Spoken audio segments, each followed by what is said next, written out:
Aš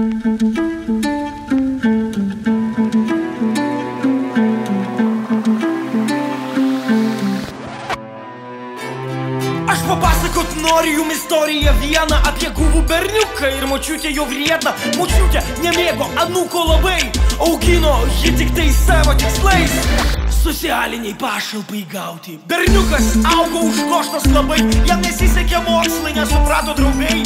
Valgykloj nemokamas sriubą ragavo, mama jo seniai jau yra emigravo. Šiam pasauly jisai jokio džiaugsmo nerado, jis nėra paragavęs net šokolado žaislų normalių jis taip pat neturėjo, išskyrus plaktuką iš žirklės įėjo. Gimtadienio žvakių niekada nėra pūtęs, jo tortas iš šaltienos susmeigtos šakutės.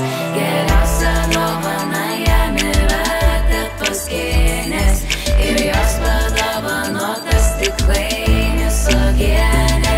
Tėvą matė tik tai kartą, bet ir tai truputuką, kai mentai su bananais grūdo jį į kabluką. Sirenas įsijungė, su triukšmu išvažiavo, močiutė rankoj gniaužė jos rašytą Zajavą. Jis dėvi seną švarką gerokai išaugtą, su tuo švarku senelis buvo nušautas. Jo batai nuo slidžių, kelnės lankuotos, su jomis senelis buvo pašarvotas. Močiutė į anūką žiūri iš aukšto, jis bulves skuta aliumininiu šaukštu. Ryte į mokyklą, kieme visą dieną, vakarais prie televizoriaus laiko anteną. Seimas suvaidino šičia lemiamą rolę, kai paėmė į rankas visą finansų kontrolę.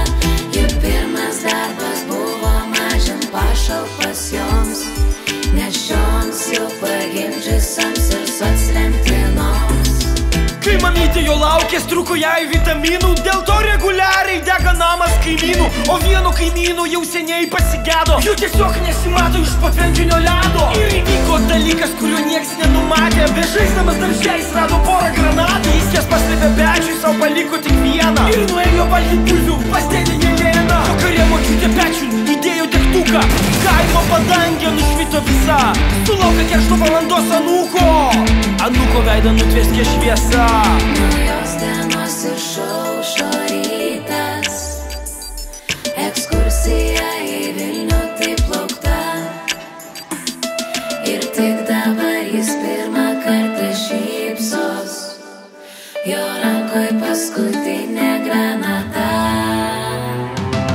Už lango Vilnius sostinė, o kairėje Neris. Kelionės tikslas pasiektas, jo laukia užduotis. Štai berniukas susprogdinė savo šeimą, dabar važiuoja susprogdinti Seimą.